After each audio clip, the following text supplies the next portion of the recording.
Halo, selamat pagi semuanya. Apa kabarnya?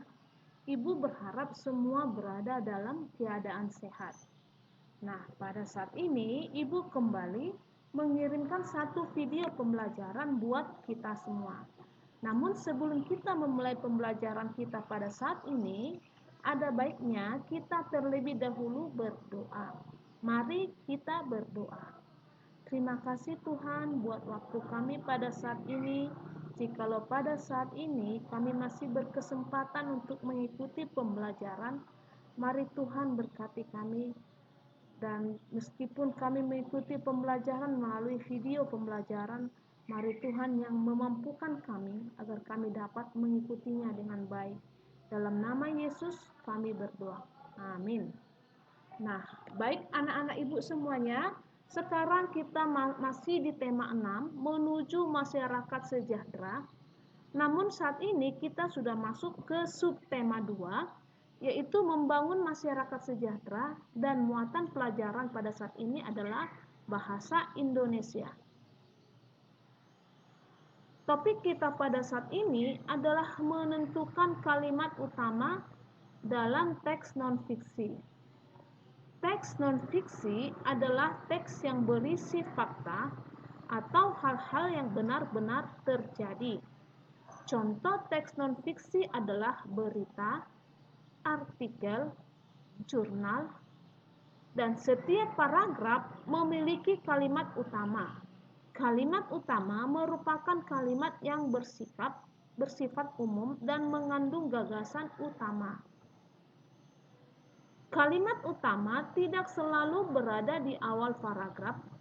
Ia dapat berada di akhir paragraf, pertengahan, atau muncul bersamaan di awal dan di akhir kalimat. Kalimat utama memudahkan kita mengetahui inti dari sebuah teks. Untuk menemukan kalimat utama dalam sebuah paragraf, kita dapat membaca keseluruhan teks. Nah, mari kita perhatikan paragraf di bawah ini. Setiap warga negara, kita memiliki hak yang harus diterima. Hak sebagai warga negara harus dipenuhi oleh negara. Tujuan pemenuhan hak warga negara adalah agar masyarakat hidup sejahtera. Kita memiliki banyak hak sebagai warga negara. Misalnya, hak mendapatkan perlindungan hukum, mendapatkan pekerjaan dan penghidupan yang layak, serta memperoleh pendidikan dan pengajaran. Nah, sekarang kita akan menentukan kalimat utama dari paragraf tersebut. Setelah kita membaca keseluruhan isi paragraf, maka kalimat utama yang kita tentukan adalah sebagai warga negara, kita memiliki hak yang harus diterima. Nah, mari kita perhatikan contoh berikut. Ragam tarian Indonesia mencerminkan kekayaan kebudayaan daerah. Setiap daerah di Indonesia memiliki tari kreasi yang berbeda. Tari kreasi adalah tari yang gerakannya berasal dari pengembangan gerak tari tradisional. Tari kreasi tidak terikat dengan aturan, baik gerakan maupun aspek lain. Nah, dari paragraf tersebut kita dapat menentukan gagasan utamanya. Gagasan utamanya adalah keragaman tari di Indonesia. Nah, mari kita menggali informasi dari teks non-fiksi. Kita sudah belajar menemukan kata kunci dari judul teks non-fiksi. Dari kata kunci tersebut, kita dapat memperkirakan isi teks.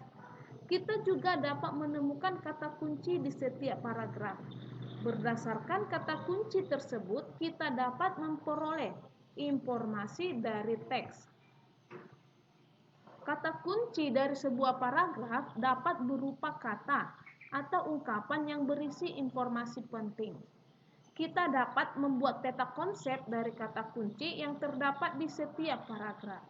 Peta konsep tersebut menggambarkan informasi dari teks yang kita baca. Nah, Mari kita perhatikan contoh berikut. Makanan sehat untuk pertumbuhan.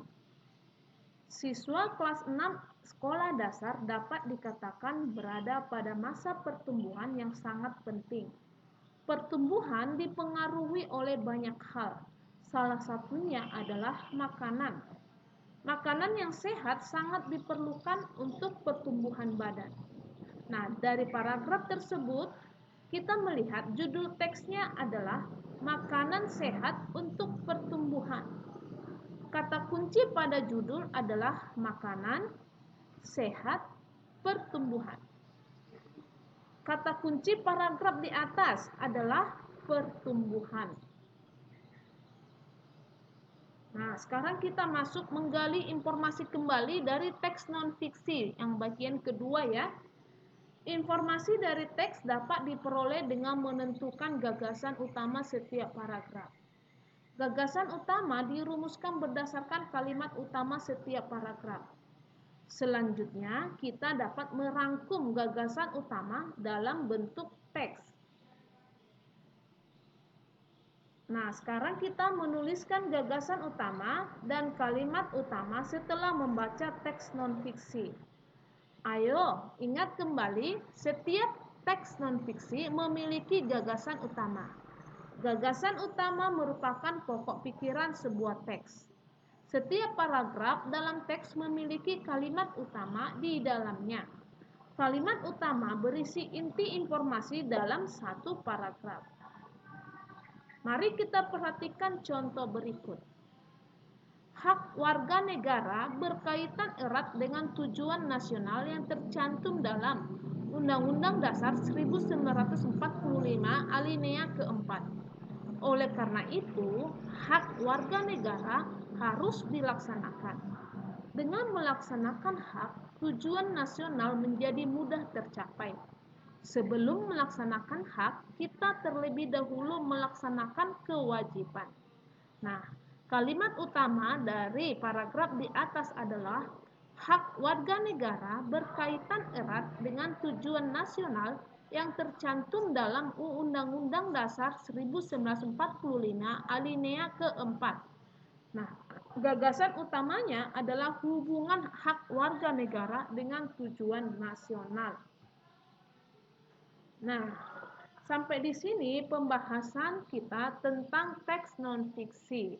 Ibu berharap pembahasan ini dapat membantu kita untuk lebih memahami bagaimana mencari informasi, menentukan gagasan utama, mencari kata kunci, dan sebagainya dari teks non-fiksi. Nah, boleh dicatat ya informasi yang penting yang mana menurut kamu yang harus diingat di buku catatan tema. Sekian dan terima kasih.